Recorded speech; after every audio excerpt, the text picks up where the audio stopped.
പ്രതിഷേധങ്ങൾ കണക്കിലെടുത്ത് ഇന്ത്യ തങ്ങളുടെ പൗരന്മാരെ ഇറാനിൽ നിന്ന് ഒഴിപ്പിക്കാൻ ഒരുങ്ങുകയാണെന്ന് ഔദ്യോഗിക വൃത്തങ്ങൾ അറിയിച്ചു. ഇന്ത്യക്കും ഇറാനുമിടയിൽ ഒന്നിലധികം എയർലിഫ്റ്റ് സർവീസുകൾ നടത്തുന്നതിന് ആവശ്യമായ ലോജിസ്റ്റിക് വ്യായാമത്തിന്റെ വ്യാപ്തി കണ്ടെത്തുന്നതിനായി ടെഹ്റാനിലെ ഇന്ത്യൻ എംബസി ഇന്ത്യൻ പൗരന്മാരെ ബന്ധപ്പെടാൻ തുടങ്ങിയിട്ടുണ്ടെന്ന് വിദേശകാര്യ മന്ത്രാലയ വൃത്തങ്ങൾ പറഞ്ഞു.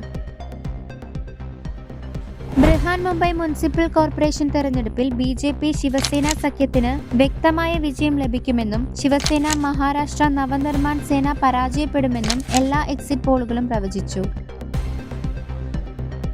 ചൈനയുമായുള്ള സംഘർഷങ്ങളെക്കുറിച്ചുള്ള വർദ്ധിച്ചുവരുന്ന ആശങ്കകളും സമീപഭാവിയിൽ ക്വാഡ് ഉച്ചകോടിയുടെ പ്രതീക്ഷ കുറവായതിനാലും ജപ്പാൻ വിദേശകാര്യമന്ത്രി തോഷിമിത്സു മൊട്ടേഗി ഡൽഹിയിൽ വിദേശകാര്യമന്ത്രി എസ് ജയശങ്കറുമായി നടത്തിയ ചർച്ചയിൽ ഇന്തോ പസഫിക്കിലെ ഇന്ത്യ ജപ്പാൻ ബന്ധം ശക്തിപ്പെടുത്തുന്നതിനെക്കുറിച്ച് ചർച്ച ചെയ്യുമെന്ന് പ്രതീക്ഷിക്കുന്നു. 18ാമത് ജപ്പാൻ ഇന്ത്യ തന്ത്രപരമായ സംഭാഷണം രണ്ട് മന്ത്രിമാരും നടത്തുകയും സ്വതന്ത്രവും തുറന്നതുമായ ഇന്തോ പസഫിക് എന്നതിനായുള്ള ജാപ്പനീസ് സംരംഭം മുന്നോട്ട് കൊണ്ടുപോകുന്നതിനെക്കുറിച്ചും കൃത്രിമ ബുദ്ധി, സെമി കണ്ടക്ടർ സാങ്കേതിക വിദ്യ, നവീകരണം എന്നിവയിലെ സഹകരണത്തെക്കുറിച്ചും ചർച്ച ചെയ്യുകയും ചെയ്യും.